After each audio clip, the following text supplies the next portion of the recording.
Hey family, and anybody else watching, and welcome back to As For Me in My House. Today we are looking at 1 Chronicles 1 and 2, and then we're also looking at Psalm 44 and 45. Today's goes out to Jeff and Lauren, and we are looking at genealogical records. Now this is coming off of, again, the Psalms of looking at God as our only true hope, but then also his refuge, his nature, provisions, and then we also talked about where does the king's strength come from.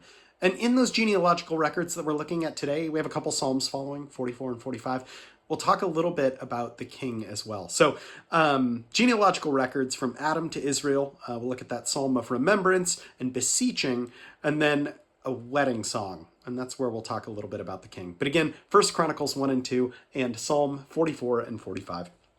So 1 Chronicles 1 and 2. Adam, Seth, Enosh, Canaan, Mahalalel, Jared, Enosh, Methuselah, Lamech, Noah.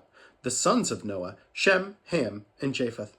The sons of Japheth, Gomer, Magog, Madai, Javan, Tubal, Meshach, and Tiras. The sons of Gomer, Ashkenaz, Riphath, and Togarmah. The sons of Javan, Eliashah, Tarshish, and Kittim, the Rodanim. The sons of Ham, Cush, Mizraim, Put, and Canaan. The sons of Cush, Seba, Havilah, Sabta, Ramah, and Sabteca. The sons of Ramah, Sheba, and Dedan. Cush was the father of Nimrod, who grew up to be a mighty warrior on earth. Mizraim was the father of the Ludites, Anamites, Lahabites, Nephatites, Pashurites, Calhushites, from whom the Philistines came, and Caphtorites. Canaan was the father of Sidon, his firstborn, and of the Hittites, Jebusites, Amorites, Girgashites, Hivitites, Archites, Sinites, Arvadites, Zemarites, and Hamalathites. The sons of Shem, Elam, Asher, Arxphad, Lud, and Aram. The sons of Aram, Uz, Hol, Gether, and Meshach. Arxphad was the father of Salah, and Salah the father of Eber. 2 sons were born to Eber. One was named Peleg, because in his time the earth was divided. His brother's name was Joktan. Joktan was the father of Almadad, Sheleph, Hazarmaveth, Jerah, Hadoram, Uzal, Dikla, Obal, Abamil, Sheba, Ophir, Havilah, and Jobab. All these were the sons of Joktan. Shem, Arxphad, Salah, Eber, Peleg, Reu, Serug, Nahor, Terah, and Abram. That is Abraham. The sons of Abraham, Isaac and Ishmael. These were their descendants: Nebaioth, the firstborn of Ishmael, Kedar, Abdeel, Mibsam, Misha, Duma, Massa, Hadad, Tema, Jetur, Naphish, and Kedema. These were the sons of Ishmael. The sons born to Keturah, Abraham's concubine: Zimran, Jokshan, Medan, Midian, Ishbak, and Shua. The sons of Jokshan, Sheba, and Dedan.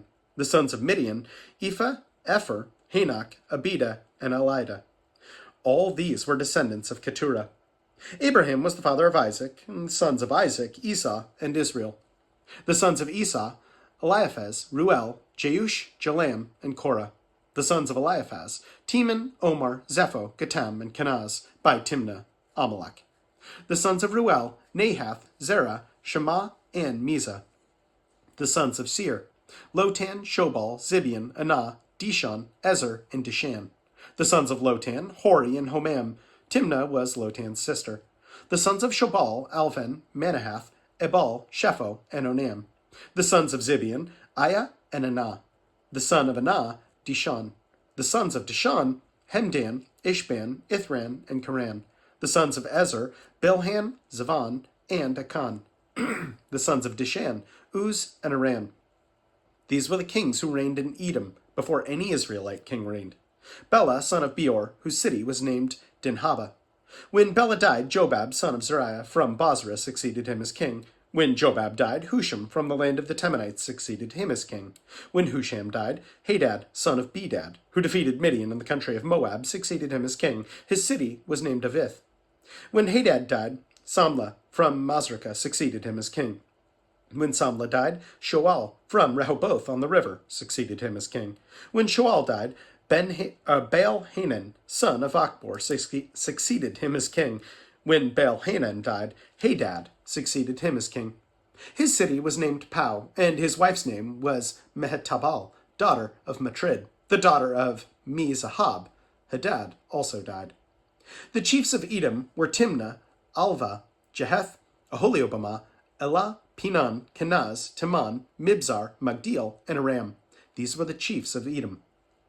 Chapter 2.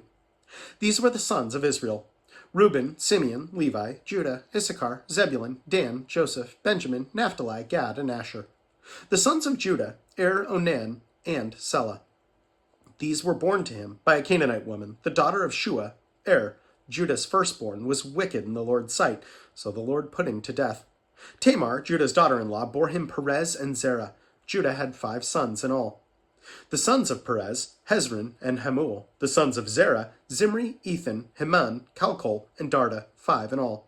The son of Carmi: Achor, who brought trouble on Israel by violating the ban on taking devoted things. The son of Ethan: Azariah. The sons born to Hezron were Jerahmeel, Ram, and Caleb. Excuse me. Ram was the father of Amminadab, and Amminadab the father of Nahshon, the leader of the people of Judah. Nahshon was the father of Salmon, Salmon the father of Boaz, Boaz the father of Obed, and Obed the father of Jesse. Jesse was the father of Eliab, his firstborn. His second son was Abinadab, the third Shemaiah, the fourth Nethaneel, the fifth Radai, the sixth Ozem, the seventh David. Their sisters were Zeruiah and Abigail. Zeruiah's 3 sons were Abishai, Joab, and Asahel. Abigail was the mother of Amasa, whose father was Jether, the Ishmaelite. Caleb, son of Hezron, had children by his wife Azubah and by Jerioth. These were her sons: Jesher, Shobab, and Arden. When Azubah died, Caleb married Ephrath, who bore him Hur. Hur was the father of Uri, and Uri the father of Bezalel. Later, Hezron lay with the daughter of Machir, the father of Gilead. He had married her when he was 60 years old, and she bore him Segub. Segub was the father of Jair, who controlled 23 towns in Gilead. But Gesher and Aram captured Havoth Jair, as well as Kenath, with its surrounding settlements, 60 towns. All these were descendants of Machir, the father of Gilead. After Hezron died and Caleb, Ephrath, Abijah, the wife of Hezron, bore him Asher, the father of Tekoa.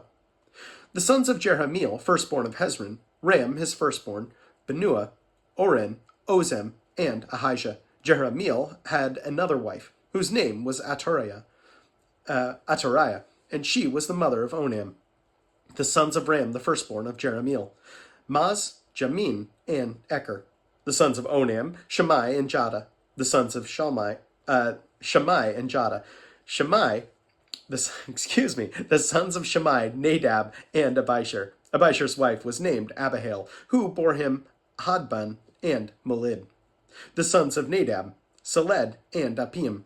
Seled died without children. The sons of Apim: Ishi, who was the father of Shishan. Shishan was the father of Ahali. The sons of Jada, Shammai's brother: Jether and Jonathan. Jether died without children. The sons of Jonathan: Peleth and Zaza.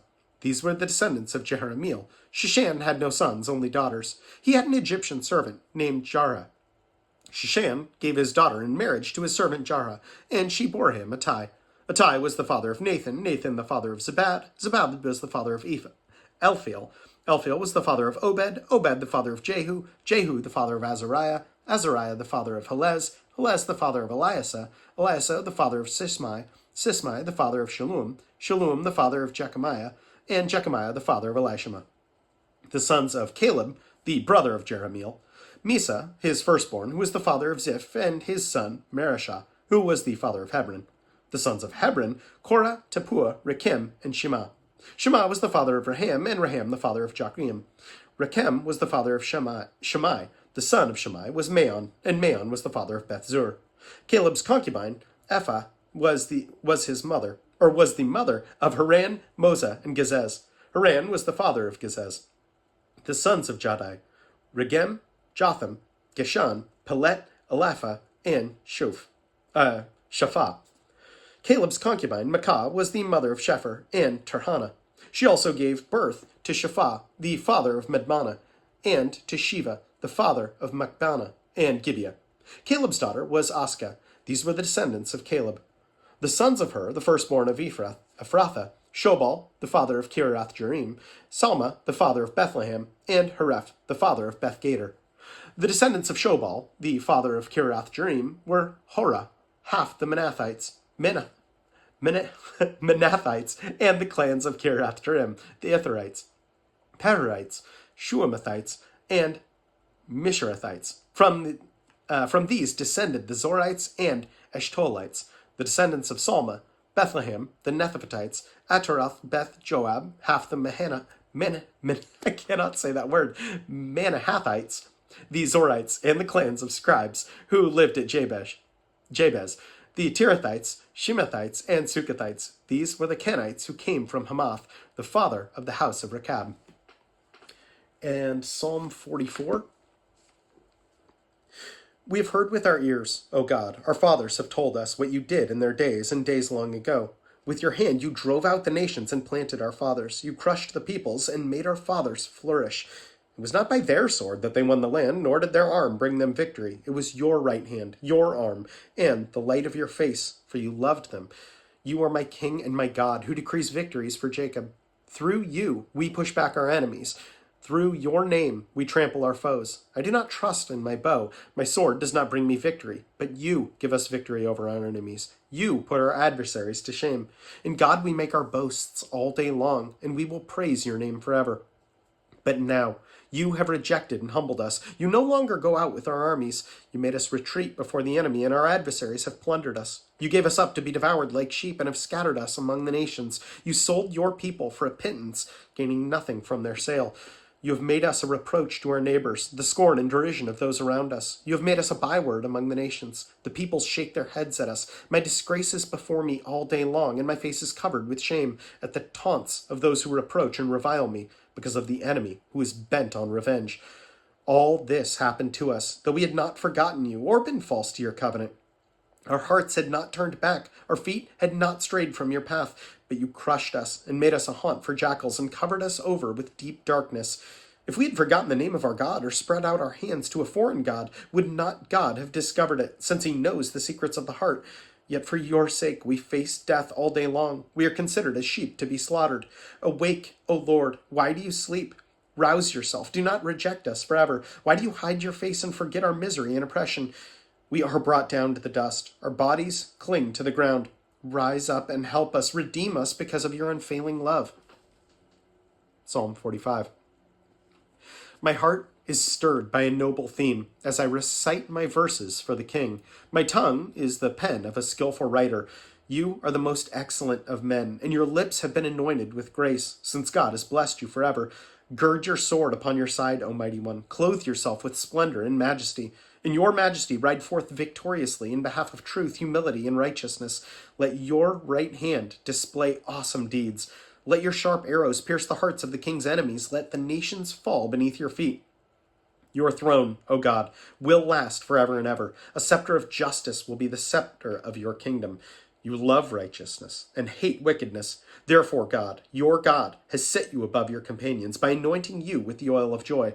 All your robes are fragrant with myrrh and aloes and cassia. From the palaces adorned with ivory, from the music of the strings makes you glad. Daughters of kings are among your honored women. At your right hand is the royal bride in gold of Ophir. Listen, O daughter, consider and give ear. Forget your people and your father's house. The king is enthralled by your beauty. Honor him, for he is your Lord. The daughter of Tyre will come with a gift. Men of wealth will seek your favor. All glorious is the princess within her chamber. Her gown is interwoven with gold. In embroidered garments she is led to the king. Her virgin companions follow her and are brought to you. They are led in with joy and gladness. They enter the palace of the king. Your sons will take the place of your fathers. You will make them princes throughout the land. I will perpetuate your memory through all generations. Therefore, the nations will praise you forever and ever.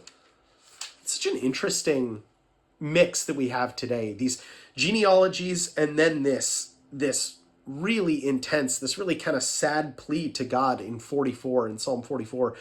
And then a wedding song. I mean, there's always a preface, or there's a preface in a lot of these psalms. And this one under 45 says, for the director of music to the tune of the lilies of the sons of Korah, a maskil, a wedding song. So I think it's interesting that we get that along with the genealogies, but I also think it kind of ties together. And I didn't really know that until I had kind of looked into it. But seeing as why this was included in these psalms, and it's interesting, again, seeing it right after a really harsh psalm, but I don't think that that's without purpose or without reason. I mean, looking at that, we have, verse 22. Yet, this is Psalm 44:22. Yet for your sake we face death all day long. We are considered as sheep to be slaughtered. 23. Arise, O Lord, why do you sleep? Rouse yourself. Do not reject us forever. We have this sad psalm ending really without answer here.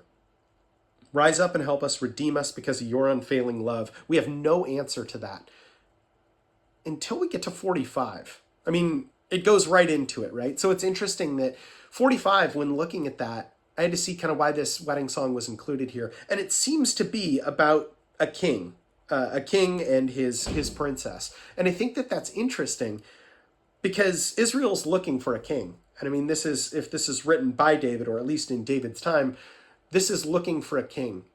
And coming after genealogies, I mean, this is a people that were promised that there's going to be a deliverer. For years and years and years, they're looking at the next generation. For all these genealogies, they're looking family after family after family, person after person after person, generation after generation, looking for a deliverer.